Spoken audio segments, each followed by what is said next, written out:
gracias y gracias a IMAP y también a USAID por esta oportunidad de ser la primera conferencista en hablar sobre la participación comunitaria, porque creo que como muchos de nosotros que estamos aquí en el foro en estos próximos 3 días, la participación comunitaria está en el corazón de lo que hacemos. Y yo tengo la oportunidad, de hecho, de hablar sobre cómo se encuentra en el centro de la acción humanitaria. Y sin ella, no podríamos lograr los objetivos y las metas de lo que hacemos en acción humanitaria. Así que sin más preámbulos, creo que ya me presentaron. Yo trabajo con UNICEF en el equipo H2, pero llevo 4 años trabajando en emergencias de salud pública y en otros contextos humanitarios, y así como en el sector de desarrollo en Asia del Sur o Surasia y en diferentes partes de África y otros más. Es un placer compartir el trabajo que hemos trabajado nosotros y nuevamente quiero enfatizar y comenzar diciendo que todo el trabajo que voy a presentar el día de hoy ha sido a través de un esfuerzo colaborativo, articulado, que no sería posible sin los esfuerzos de múltiples instituciones y socios, tanto en la parte académica y humanitaria como en la parte humanitaria práctica.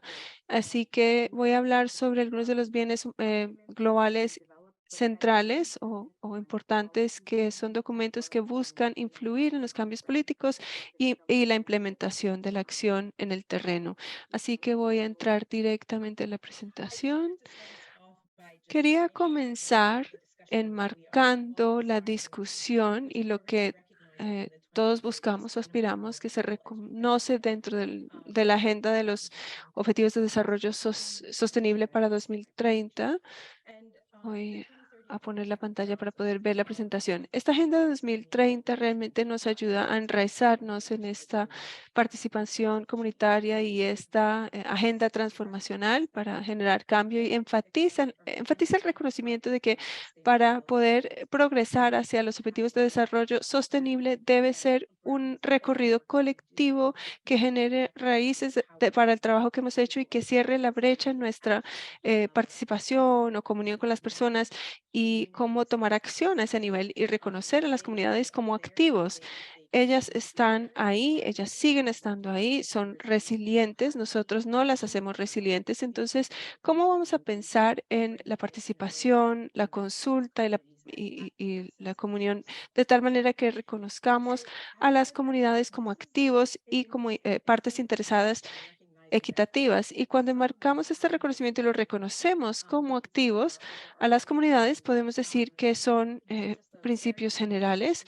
Este es, digamos, un resumen muy breve porque hay mucha literatura y no podría realmente justificarla en este corto tiempo, pero es para decir que en las prácticas de desarrollo comunitario hay unas prácticas deficientes que han influido en la participación de la comunidad, especialmente en décadas recientes, cuando pensamos en las emergencias públicas y diferentes crisis humanitarias. Y dentro de esto, bueno, no voy a repasar cada punto o cada desafío, pero lo que sí me gustaría decir es que nuestra forma de abordarlo con los socios, y sí presento en representación de UNICEF, pero ha sido un esfuerzo de donantes bilaterales, Gates, diferentes organizaciones filantrópicas, como Feed the Children y también director de la Cruz Roja. Muchas instituciones han estado ahí, así como plataformas lideradas por las comunidades con las que participamos en todo el trabajo que hacemos también. Como saben ustedes, UNICEF de hecho trabaja dentro de 150 países.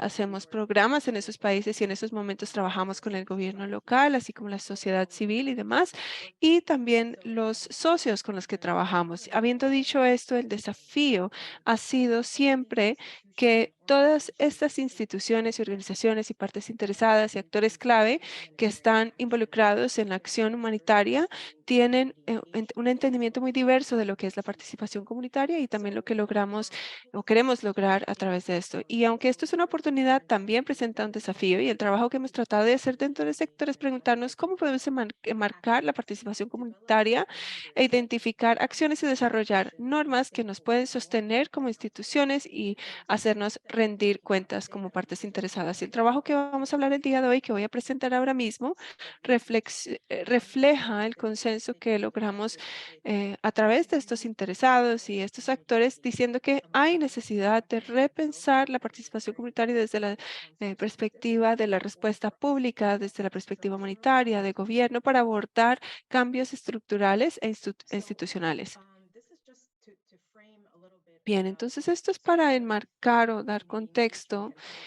Cuando pensamos en la participación comunitaria y cómo centrarla, es una intersección entre 5 objetivos globales. No voy a entrar en detalle totalmente porque vamos a compartir las referencias de todo esto, pero finalmente el propósito de lo que queremos hacer es establecer un lenguaje común entre las partes interesadas para definir los principios clave de la participación comunitaria, las acciones, los benchmarks y con qué se vinculan o están conectados en el desarrollo actual y en los procesos humanitarios. Entonces, donde encontramos esta intersección, miramos cómo el sector público debe tomar acción, cómo participar o involucrarnos con estas organizaciones comunitarias, también, digamos, una plataforma para cruzar hacia ellos, cómo vemos los datos, cómo se generan los datos también, recordando siempre que cuando estamos hablando sobre los datos, en particular para la participación comunitaria, estamos representando a las personas.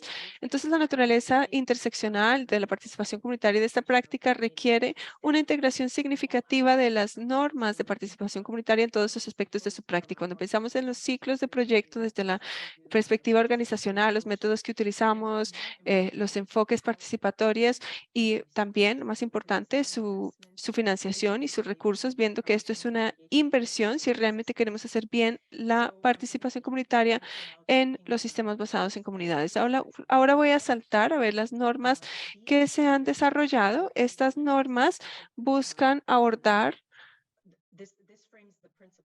o enmarcan los principios del marco para decir que la intención es que estas normas sean una herramienta para el desarrollo de los actores humanitarios. Pero ¿qué queremos lograr realmente? ¿Y qué queremos decir cuando hablamos de oportunidades específicas para el sector? El objetivo es crear un ambiente humanitario para los enfoques de participación comunitaria, sea cual sea el enfoque de la organización para estos desafíos interconectados.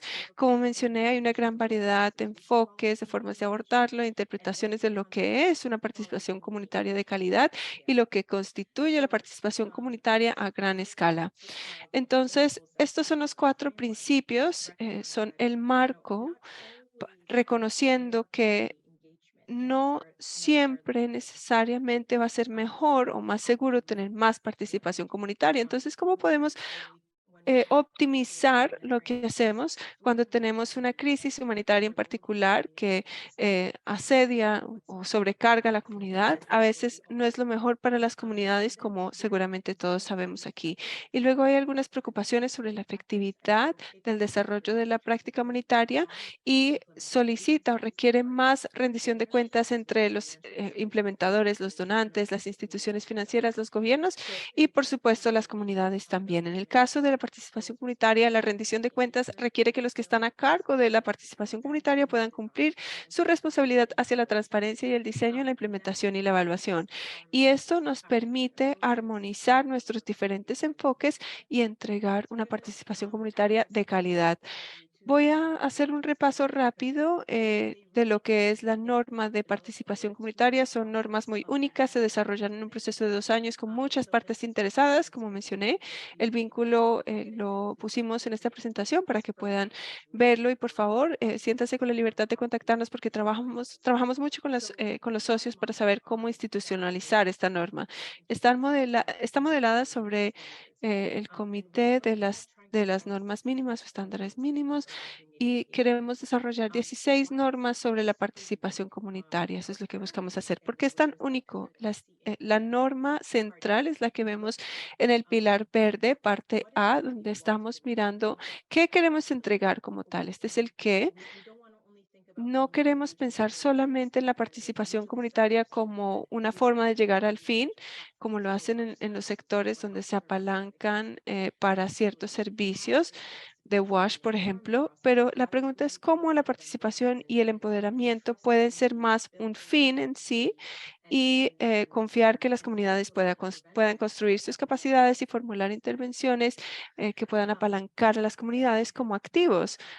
Luego hay tres partes más, parte B, parte C y parte D, que miran la parte operativa, la operacionalización. Y esto es lo más único de estas normas de participación comunitaria. Y cuando hablo sobre cambios organizacionales e institucionales y rendición de cuentas y las organizaciones que desarrollan o que buscan y trabajan para desarrollar estas normas, hay un compromiso para decir que no solamente tenemos que trabajar bien el qué y el cómo, cuando decimos que estamos haciendo participación comunitaria, sino también mostrar cómo lo estamos haciendo y debemos asegurarnos de integrarlo en todas las fases de programación y de planeación para que tengamos métricas para la implementación. También necesitamos normas para hablar sobre la coordinación y la integración. Por ejemplo, quién está liderando en la parte gubernamental o qué tipo de asociación o mecanismo de coordinación existe. Cuando pensamos también en los recursos, ¿cuáles son los recursos humanos que vamos a tener y en quienes vamos a confiar? No solamente los trabajadores o los colaboradores están a cargo de estos procesos comunitarios. Hay muchas plataformas. Entonces, cuando pensamos en los recursos humanos, no solamente los vemos dentro de los sectores, sino también en las estructuras comunitarias. Luego llegamos a asuntos de datos y recursos. Algo que siempre me gusta decir es que con frecuencia cuando pensamos en la participación comunitaria, siempre se convierte en un esfuerzo voluntario, ¿verdad? Entonces, las comunidades deben tomar acción por sí mismas, pero no les damos recursos y no les damos tiempo, capacidades ni recursos a nivel más descentralizado para que puedan tomar acción ellas mismas como comunidades. Lo que quiero decir aquí antes de pasar a la siguiente diapositiva es que para cada una de estas normas que trabajamos en los últimos años para desarrollar una descripción de cada norma como un razonamiento detrás de cada una, desarrollar criterios de calidad y a su vez acciones para poder hacer operativa esa norma. Bueno, estoy mirando la hora, no veo el chat, por favor me interrumpe David si estoy llegando al final del tiempo. Aquí vemos un ejemplo muy rápido para decir que estas son algunas de las cuestiones que, bueno, es un resumen porque es mucho más detallado dentro de las normas y el documento de hecho nos lleva a procesos con pasos específicos para adelantar estos objetivos, pero esto es para mostrarles las consideraciones cuando queremos aplicar las normas. Miramos los procesos que se han establecido, por ejemplo, cuando estamos pensando en la participación y luego cuando pensamos en la inclusión, por ejemplo, y cómo hemos identificado y configurado mecanismos para la inclusión y para la comunicación de doble vía y más retroalimentación. Esto es para promover la transparencia y la rendición de cuentas, pero en estos procesos de establecer mecanismos, y estas son las palabras claves, no es al azar, son, digamos, relaciones y asociaciones que tenemos que construir y promover con el tiempo, fomentar para asegurarnos que tengamos a los líderes adecuados, buena representación, buena diversidad, etcétera. Este es un ejemplo descriptivo para decir que para parte A, esto es lo que a veces podemos ver cuando miramos cómo hacerlo operativo y cuando comparto la presentación van a ver que hay mucha información, pero por favor, tómese el tiempo para mirar las normas de participación comunitaria para hacernos preguntas al respecto. Habiendo enmarcado este tema,